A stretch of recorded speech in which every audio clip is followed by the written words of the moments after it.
Welcome to the Paradigm Shift, episode 71. Wow! Love a good milestone. We're going to get into today with a very, very special guest I'm very excited about. Any of my keto fans out there, we're in for a very special treat today.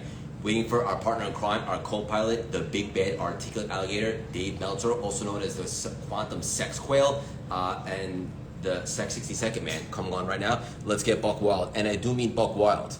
What does I mean by buck wild? I do not know, if I'm being honest, but that's the fun. So let's do this. All right, bringing on Dr. Stephen Gundry momentarily here. This is going to be a good one, guys. They're always good, let's be honest, but this one specifically. Where is Big Dave? I see you, Dave. Woo! What's up? You sex bat? Batty, what's going on? Doing great. It's good to see you, as always. Am I going to get to see you on Monday? Is water wet? Yes, it is. Are you fire blessed? hot? Am I tall? Yes, you are. How you doing? I'm blessed. How are you? Same. I'm going to Long Island after this. I'll shoot home for my nephew's second birthday party. Engaged man. Life is great. I'm excited for our guest, and I'm excited to see your handsome mug as always because I love you. I love you more, my friend. I cannot wait to see you, and I wonder what you got going on today. What's the first question to get this warmed up? Yeah, let's do this. Looking at your content this week, as I always do, and for the audience, you should always be looking at Dave's content because you learn lessons from them. And something that stuck out to me is you talking about the chip on your shoulder is actually wasting your energy. And I think for a lot of the athletes out there that are super competitive, that might be hard to understand. Tell us what you mean. Yeah, so obviously those people that have a chip on their shoulder historically have done very well. But what they don't understand is that they already possess the power to be one of the best, and that every time they use the comparative or negative energy of what other people think, and that's usually why we have a chip on our shoulder, is that we care so much about what other people think that we want to prove them wrong. And what I'm trying to suggest is that if we can utilize that negative energy, that fear, as a catalyst to motivate us to get up, get back up, get started, and get back started, but then utilize that same focus, attention, and intention on proving ourselves right instead of proving others wrong. So I think, this is directly related to how people differentiate motivation and inspiration. Remember, a rocket utilizes 90% of its fuel to get off the ground. So what you're utilizing, that chip on your shoulder, you don't need to utilize 90% of your fuel. Just use your cognitive ability to realize that I'm going to utilize a tiny bit of fuel as a catalyst to get me up, get me started. But now I'm going to use my true, what I do, say, think, believe, and feel, knowing all 5 of those intentions are aligned with proving myself right, not proving other people wrong. So good. Unbelievable. Dr. Gundry, we're going to bring you on in a second. All I got to know was how much gorgeous groceries did you consume today? Oh, I love your alliteration of love. And it is just truly a bonding experience. I think that's why I show up here every Saturday. Nobody else recognizes the inner beauty that I possess except for you. I know you have a big man crush. I don't blame you. You're the only one on earth. Even Julie doesn't appreciate my gorgeous groceries as much as you do. Yeah, and I don't shy away from that, but I'm 100% transparent and vulnerable about that. I push you, and it keeps getting big, a little concerning. I'm going to bring on the doc right now, Keto Ninja. Let's have some fun. That's what we're here for. Help people have fun. Arlene Siegel's on here. Dave, say hello to my mom. Hi, Mom. Come and visit us in New York on Monday. There it is. Dr. Gundry, how you doing? Hey, how are you? Finally got invited in. Yeah. You talk about good-looking guys. Look at that get-up that the doc has. We should put him on TV. Hey, what a great idea. Doc, where are you calling in from? Where are you? Santa Barbara. California. Very nice. Thank you for joining us. I'm a huge fan. The audience is in for such a treat today. Look what I got. No big deal. And the audience should as well. Let's get rocking. I'm a fan, and I was doing some homework. And keto is a sexy topic right now, but a lot of people aren't 100% sure about it. They have misconceptions. What are some common misconceptions about a ketogenic diet? Well, I guess the biggest one is that ketones are, to many people, a super fuel, that it's the best thing your brain ever wanted to eat, that your muscles love ketones, that if you're in ketosis, you become a superpower. And in fact, believe it or not, that's exactly the opposite of what science, research on humans has shown. And particularly out of Harvard and the NIH, I was at the NIH as a clinical associate for many years. What they found was ketones, just for anybody who doesn't know, are these tiny fat molecules that are produced by our liver when generally we're starving to death, or when we're not eating any carbohydrates and very low protein and mostly fat. And if you look at humans who do that, you find that instead of the muscles thinking ketones are the greatest thing since sliced bread, and quite frankly, sliced bread is not great, but muscles only, even at full ketosis, muscles only get 30% of their energy needs met by burning ketones. They get most of their energy by burning what are called fatty acids, free fatty acids. Even at full ketosis, the brain gets 60, maybe 70% of its needs met by burning ketones, but it still needs 30 to 40% glucose just to function properly. So the idea that these are super fuels is just, quite frankly, wrong. Even if you look at the literature looking at athletic performance, which obviously you're worried about, and ketones are the great athletic performance secret. It turns out that if you're in full ketosis, even researchers like Volek and Vinnick show that 3 to 2 weeks at full ketosis, your performance will actually fall, and then it'll start to rise. But the research out of Harvard shows that, believe it or not, at 3 days, the muscles get most of their nutrition from ketones, but that's when your performance falls. So the whole thing just doesn't make any sense when you look at the numbers. Okay, but on the other hand, I think ketones are really good for you for a completely different reason. Ketones are what are called signaling molecules. And signaling molecules do exactly what they sound like. They tell your cells, they tell your mitochondria, which are these little organelles that make ATP energy, that they ought to protect themselves at all costs. They ought to make sure that they're in peak operating condition, that everything is perfectly aligned. And believe it or not, they tell mitochondria to waste fuel. Now, that sounds kind of dumb if you're really trying to get the most energy out of anything. But let's put it this way. If I want maximum performance and I want a car, I'm probably not going to buy an efficient car like a Toyota Prius. I'll get a lot of gas mileage. I'd want a Ferrari. If I want to waste fuel, Ferraris are a really great way of wasting fuel.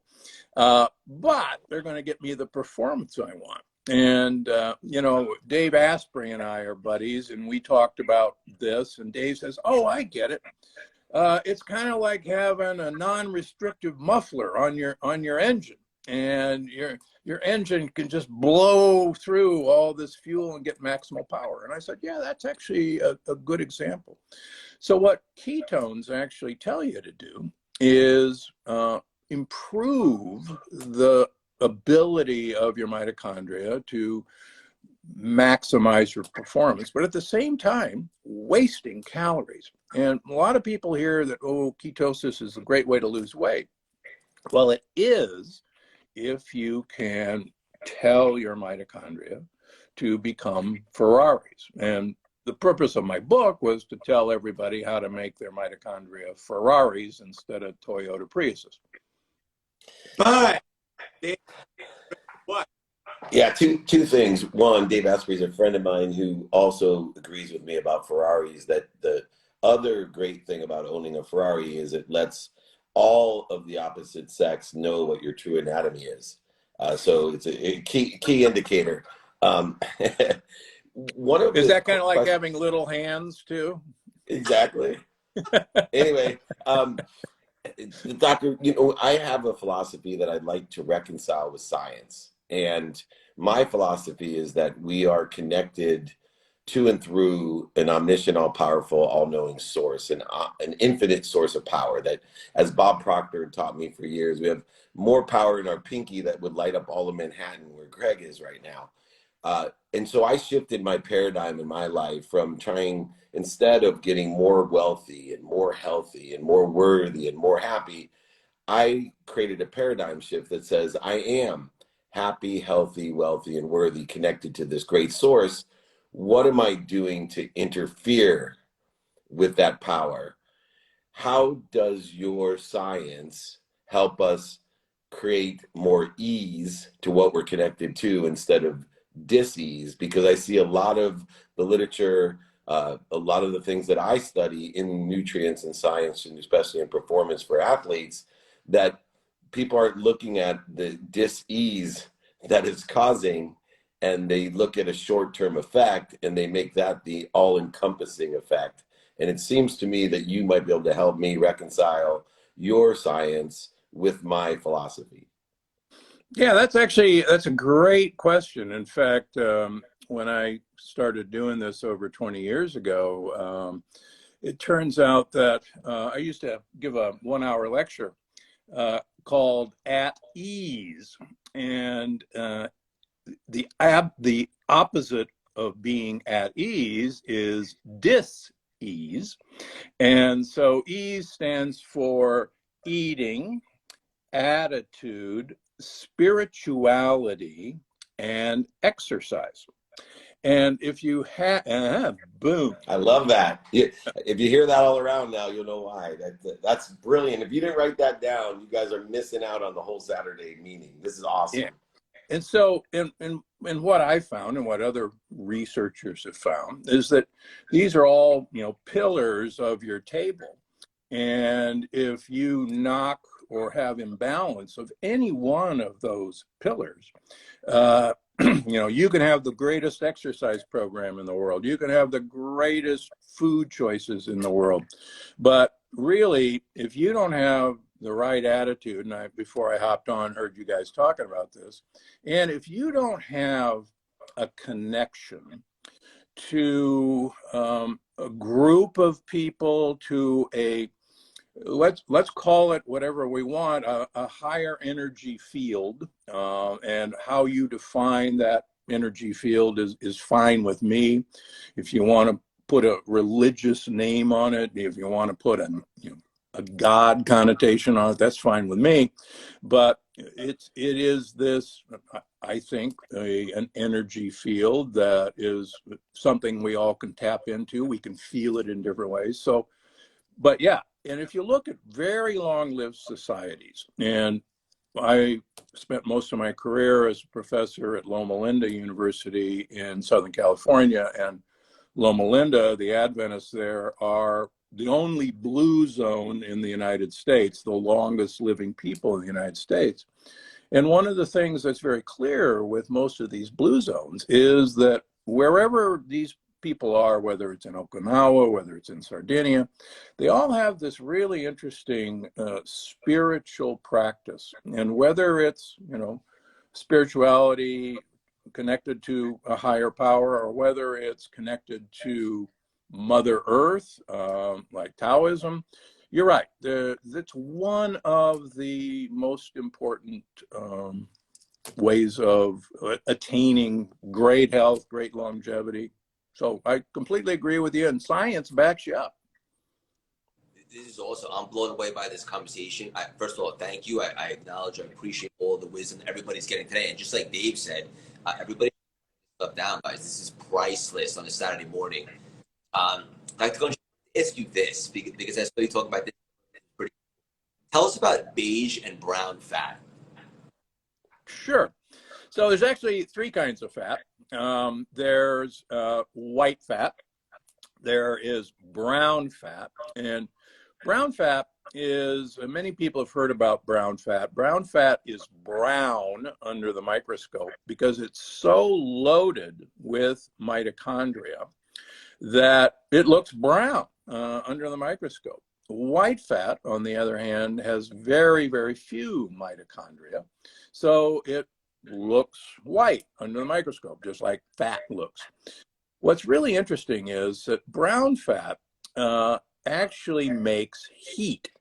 And it makes heat by, believe it or not, brown fat is just stuffed with Ferraris as mitochondria. And these Ferrari mitochondria are just burning through fuel. And as they burn through fuel, they produce heat. We know that babies have brown fat because they actually have to stay warm. We thought that brown fat disappeared as we got older, but research that I talk about in the book shows that we have brown fat sitting underneath our shoulder blades. We have it slightly in our chest. And people who have the most brown fat actually have the best health, period. So then you go, wow, I guess I need some brown fat. So beige fat is actually white fat that's beginning to get more of these Ferrari mitochondria. And so you can transform white fat into brown fat, and the closest you can get is beige fat. And the book is, okay, how are the tricks to make maybe I make my white fat beige. That sounds like a song. My brown eyes blue or something like that. My beige fat brown. Yeah.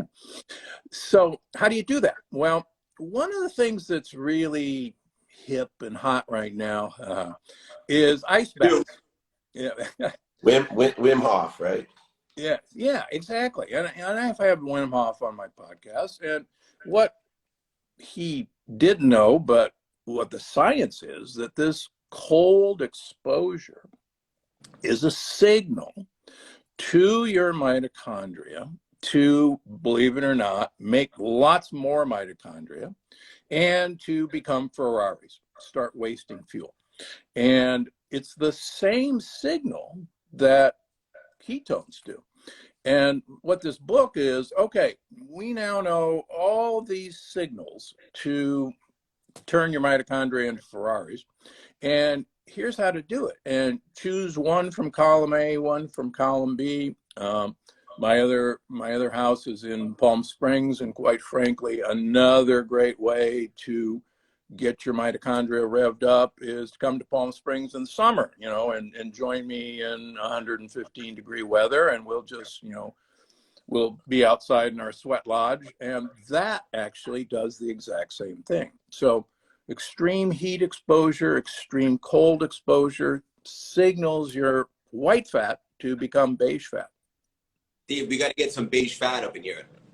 We got brown fat, beige fat, and I'll tell you what, the mental stimulus is another way to charge up your mitochondria, and having the paradigm shift every Saturday hopefully is creating at least some beige fat for everyone out there. I thought he had maybe caught a glimpse of me without my shirt on talking about beige fat, but nonetheless, I know why I never get sick now, because I'm utilizing all three mechanisms at a catalyst to charging up my mitochondria, and just extraordinary information. And I always try to, Dr. Gundry, align the science and reconcile it with a higher thinking. And recently we saw this occur, which created for me a different perspective of my entire existence, which was the Webb telescope.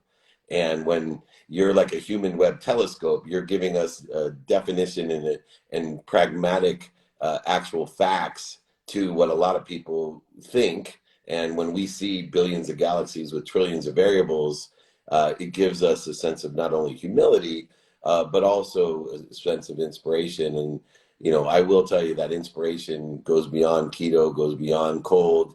It does go into, you know, this stimulus of our imaginations and co-creation. And I know coming from your friends and my friends in the Transformational Leadership Council that we have delved deep into your book as well, always looking for scientific information to help other people reconcile the truth of how to make a lot of money, help a lot of people, and have a lot of fun with the non-negotiable of being healthy. Last thing real quick, Craig, before we finish up, I think it's important that so many people are worried about being skinny, right? That's not healthy.